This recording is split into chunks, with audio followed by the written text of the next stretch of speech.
Hello everybody, this is an astrological forecast for Pisces for October of 2013, and this also applies if you have a Pisces ascendant.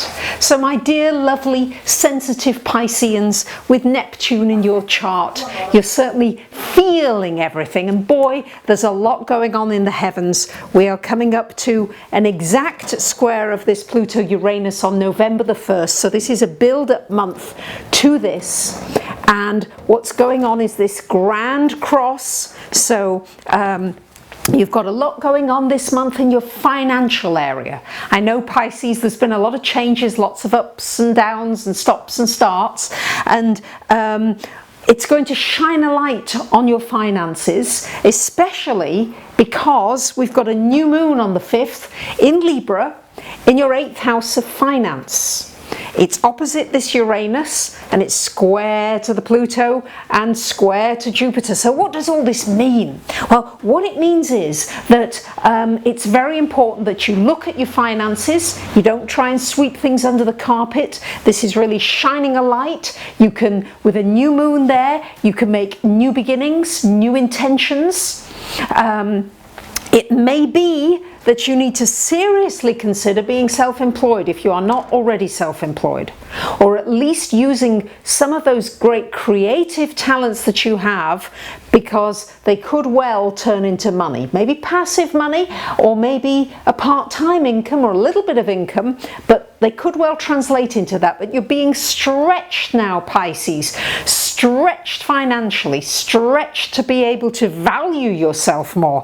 This polarity that's coming up for you this month is about valuing yourself, valuing others, and you're very good usually at giving to others and helping the poor souls out who are needy, but also important to give to yourself and set some new intentions this month with that new moon on the 5th. Now, we've got Venus in your, and a lot going on in this 9th house, Venus for the first week of the month there. So the 9th house is all about your spiritual life, and for you, spirituality, and especially Neptune in your sign, is really tuning you in now to how can I help? How can I be of service? What is my place in this wide and changing world? And you'll be questioning that, you'll be looking at that, and with Saturn there you'll be wanting maybe to make that more real, to make it something concrete, tangible. There could be some travel for you, travel for business, and with the Venus there, that's very nice. You might meet somebody from overseas or on a business trip. On the 8th, Venus moves into Sagittarius, whoopsie, into your 10th house. And so here, Pisces, this is shining a light, a positive light on your career, your work. It brings some help to you, maybe from somebody else, a benign influence with your work. It also can mean a pay increase. It can mean meeting somebody at work that you like, just some gentleness in the workplace there for you.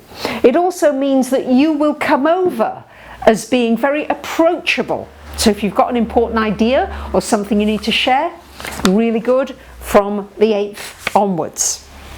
Now, we've got, for the first 2 weeks of the month, Mars in your 7th house of relationship.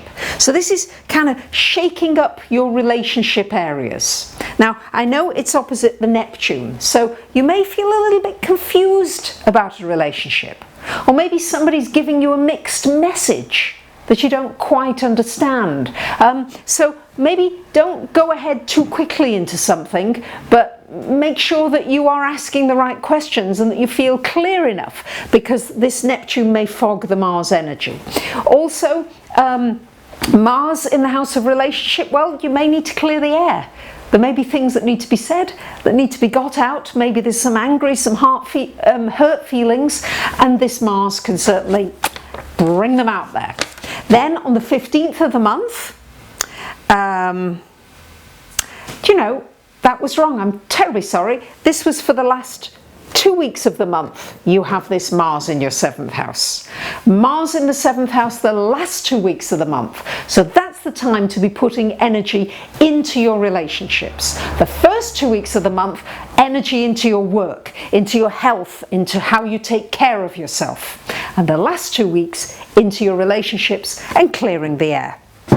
Now, and I have to say, some of this has been happening to me. We're coming up to this Mercury retrograde this month, and it's fogging a little bit of my thoughts. And every time when I'm teaching astrology, very often, if I speak about Pisces and Neptune, I go into a little bit of a fog, because Neptune is a bit foggy. Anyway, no more excuses. Let's get on to the lunar eclipse, which is opposite the new moon that we had on the 18th. Now we have a lunar eclipse in Aries. So it's a full moon on steroids, if you like, and it's very powerful. It's in your second house of finance, Pisces. So this is going to shine a light on your finances. It's going to enable you to emotionally get in touch with what your values are, what's important to you. This next 6-month period, because a lunar eclipse lasts up to 6 months, is going to be a big focus on how you value yourself. Are you valuing your services? Are you charging for the things that you're giving away free? Could you be charging for them? You're a great healer, looking at maybe using your healing energies in your work. But it's going to lay focus on your finances. Are you budgeting well? Are you paying down debt? Are you being sensible? You may find that your finances are erratic. There will be an erratic feeling to that. But nonetheless, this is showing you that this is a wonderful opportunity for putting into real life what's important to you. Prioritizing your values, what's important, and then acting on it. So if relationships are really important to you, making sure you're putting enough time into them. Enough energy into them. Maybe there are relationships that are past their sell-by date and need to go, and you need to be ready to let go of them. Maybe it's time to be alone. It's to tune in to these different needs. And you're good at tuning in, Pisces. You've got all this intuitive ability. Use it in your financial sphere, because that's what's going to be one of the challenging areas, particularly this month.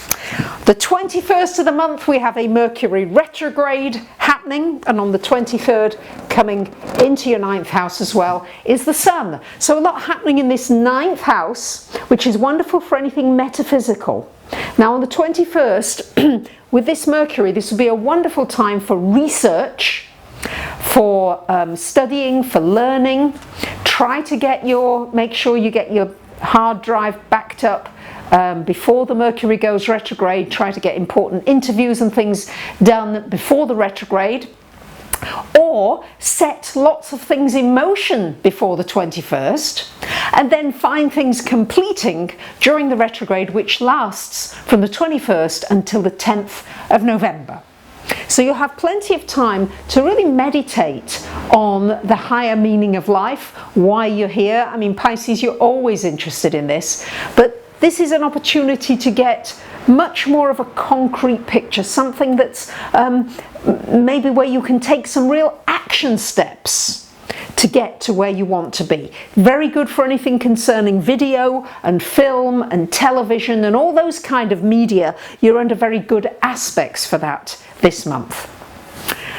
So there you have it, my dear Pisces. Thank you for putting up with me with my mistake. I know that you won't mind that. I do appreciate that. And thank you for subscribing, for getting in touch, for commenting. I love hearing from you. Have a great month. Bye for now.